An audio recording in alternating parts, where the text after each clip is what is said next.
guys, pag-usapan lang natin ang breaking news. Ayon kasi sa balibalita, tuloy-tuloy ang ligaya na magkasintaan sila Daniel Padilla at Kyla Estrada. Tinodo na nila. Wow, grabe ha.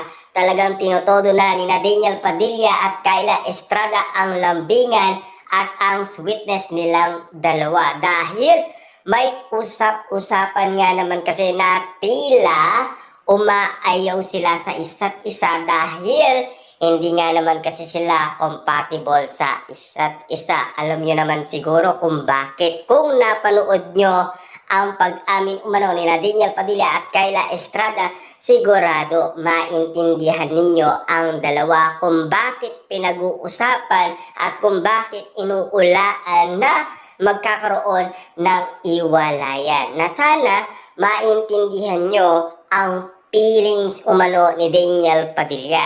Walang iba kundi kay Catherine Bernardo. Kasi matagal-tagal niya nang sinusuyo at tinatrabaho si Catherine Bernardo. Kaso nga lang kasi may tutol. Alam niyo naman siguro kung bakit. Sina Mami Bernardo ay tutol na makipagbalikan si Catherine Bernardo kay Daniel Padilla. Napanood nyo ba ang balita umano ni Sian Gasa noong 2025 na sana naging malinaw sa inyo kahit na binabangga ni Mami Bernardo si Sian Gasa, pero binangga din naman ni Sian Gasa si Mami Bernardo. Na alam niyo naman siguro bakit daw hindi pabayaan ni Mami Bernardo si Catherine Bernardo, kasi nasa tamang edad na. Alam niya na ang ginagawa niya.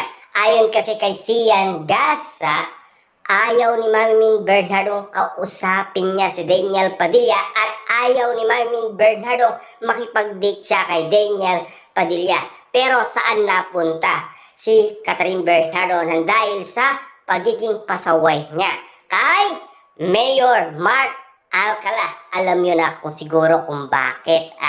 Kaya nga naman kasi na dapat naging malinaw sa inyo ang ganitong sitwasyon. Na alam niyo naman siguro, ayon kay Mami Bernardo, kapag si Catherine Bernardo ay may gusto, kailangan ibigay. Kasi magwawalayan at makikita ang pagiging pasaway ni Catherine Bernardo.